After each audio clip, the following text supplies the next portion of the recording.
little bubble, but you gotta wake up to reality. 'Cause I can see in your eyes, your head is full of dreams.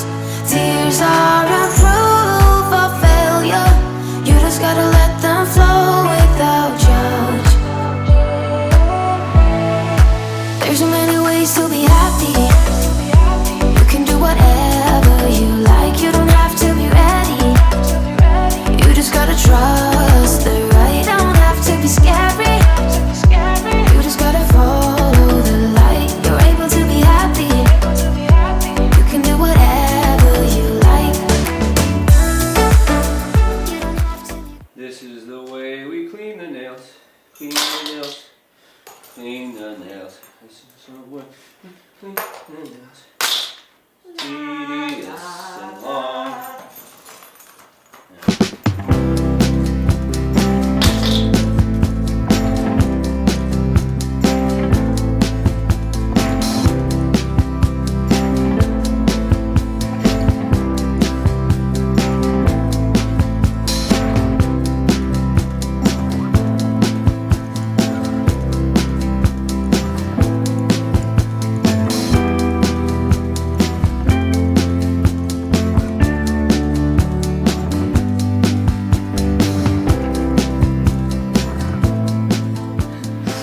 Hey guys, so we are going on a rescue mission today. Operation Rescue Box, or Yeah. Box Rescue. So Al went down to the river this morning I did. and he checked out just to make sure that our box, because our box has kind of been floating and it's been fine because it's still been For those who are just tuning in, it's a square box that's all insulated around with a removable lid, and what we use is that we sit that on an ice hole, like we cut a hole in the ice hole. And the box sits on top of that. And yeah, so one thing I thought that was cool is as the weather was warming and the river was kind of flooding, we were worried about it getting inundated and kind of frozen into the ice, but because it's covered in this insulation, it actually floats up. So once it melted around it, it floated up out of the ice. I thought that was pretty handy, but then it's been so unusually warm for the last couple of days that the ice broke up and then the box just floated downstream. So right now it's underneath the car bridge, being held back by a strip of ice that's still there. And if we don't rescue that, it'll just continue on a trip out to the Great Lakes, like paddle to the sea. Yeah, so we aren't really able to get it from the side. We're not going to be able to reach it from either side, and we don't want to walk out onto that ice, even though the ice that's closer to the sides is thicker. Yeah.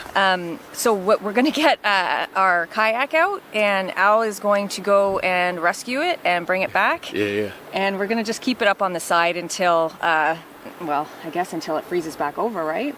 Yeah. That's it, So, right? Maybe in a couple weeks. Wish us luck. We're going to do this safely. So for anybody who's worried about us, you know, we're going to be safe. Safe ask. No, just kidding. Safety first. Baby.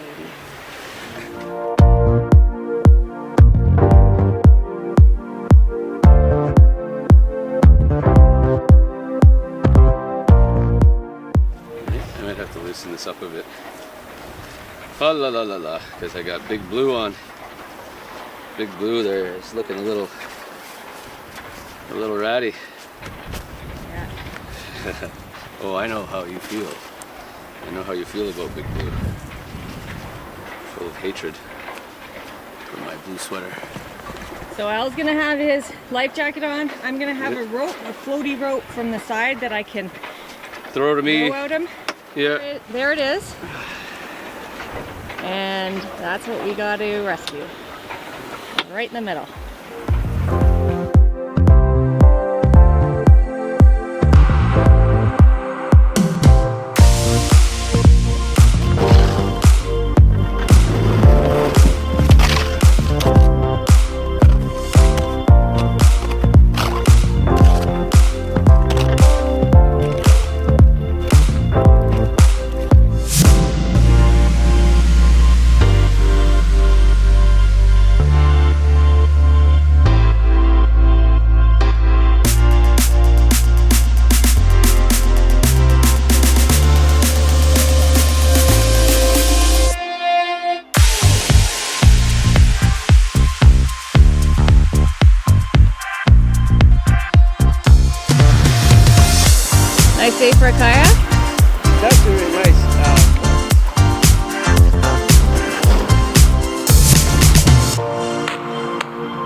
Okay.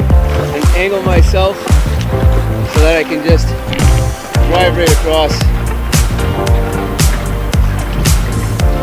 So I'll turn around up here.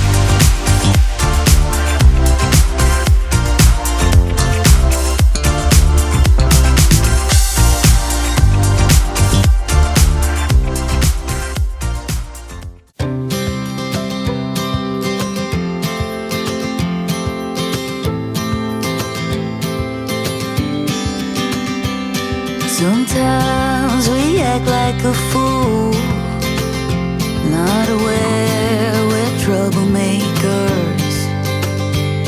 Sometimes we try to be cool, not being givers, only takers.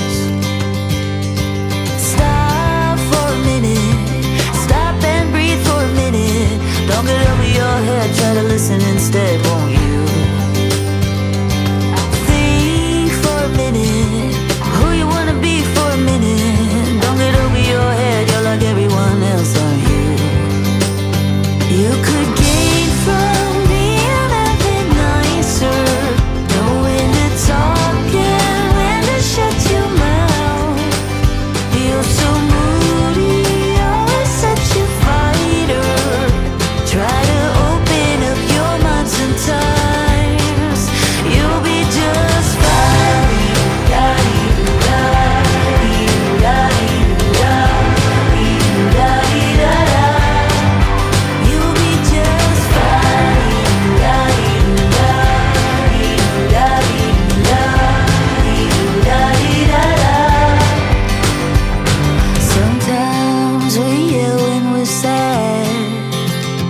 Sometimes we laugh when we're afraid.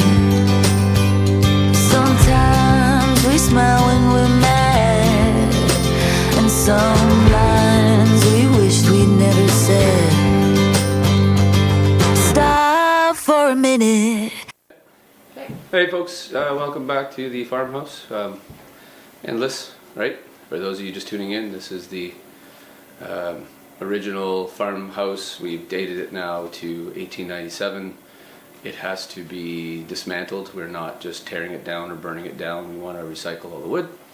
And for those of you who have been watching, we've kind of waffled here and there and honestly stated that we were not 100% sure how to, like the best approach to dismantling the farmhouse. Like, at some point the roof has to come off, but if we take the roof off straight away, snow and rain will now be basically waterlogging all of the framing members, the floor, everything wooden inside this building. So the roof has to come off hopefully next to last. Problem is though, and I've learned this along the way, there's a term that's used in construction called habit. And the habit is the sum of all the different parts of the house that come together to give it its end kind of rigidity and structure and strength. So we'll provide some diagrams. I've been drawing some stuff up in Procreate on my iPad just because we want to just ensure that the approach we take is the most efficient, and that's going to expose the remaining wood that has to be taken down to the least amount of time in the elements.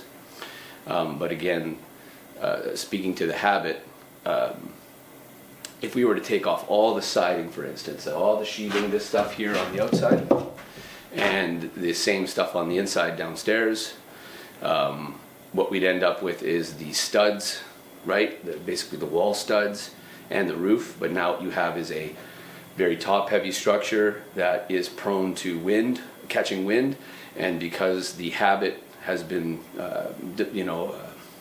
degraded or diminished, I suppose, by taking off all these boards from the outside that are all nailed into the studs and holding it together nice and tight, you now have a structure that, you know, could very easily be blown over in a strong wind. So it really becomes a, you know, a bit of math and a bit of kind of understanding, you know, what the main pieces are that are holding this all together. That will help kind of determine the best way to take this down.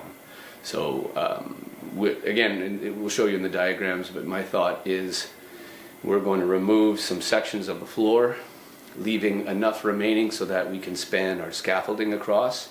That gives us an opportunity to get up to the roof, to take the panels off. Once the panels are off, and this is not the order that we're doing it, but the roof, for instance, we need to have access to it, but I do not want to leave the entire floor here and wait till the roof is off, because then we're under pressure to take the entire floor up on both floors before, you know, the elements set in. So we want to leave 3 runs so that the scaffolding can span from the end to the middle, and then from the middle to the other end, and we'll just move them around as we go. And the idea is to start at one end and take the steel roof off, the tin roof, and go around, basically start at one end and make a circle around and take that all off. Then knock all the, I can't remember the word they use for this, I'll figure it out and then we'll put it in the video, but it's basically the runners or whatever that are tying, like going perpendicular to the rafters. So these are the rafters, this is blocking to make the rafters stiff, and then the rafters are all tied together across with the rafter ties. So once we get the roof off, the actual tin, then we have to get the sheathing off, and then once that sheathing is off, then we have to basically disassemble the trusses and bring the trusses down one by one. They're nailed into the top plate and again tied across by the rafter ties.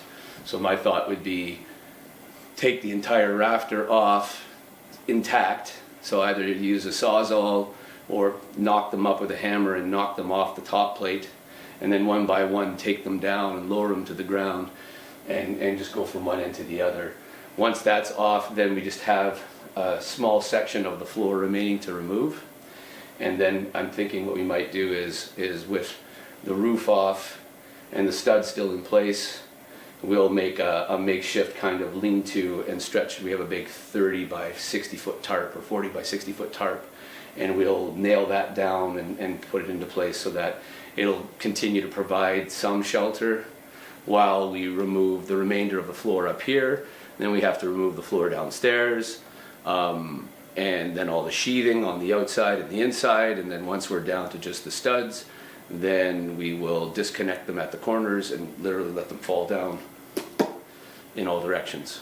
That's our plan, subject to change without notice, and we'll see how it goes.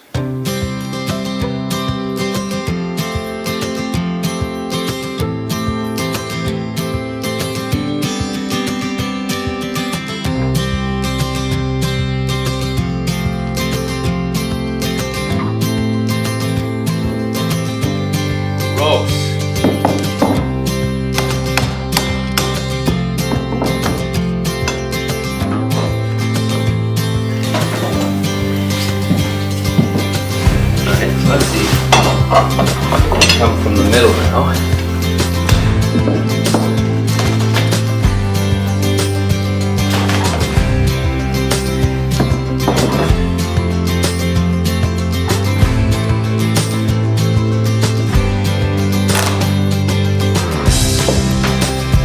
Hello. Oh, hi. So we took out a test board upstairs to see how the tongue and groove floor is installed, and we basically realized that the way that it's installed, it'll be easier for us to install it on the first floor with the scaffolding set up and come at it from underneath. So that's what we're going to do now, and Al has a whole plan as to which boards we're going to bring up where so that we can eventually do the roof.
you trying, eh?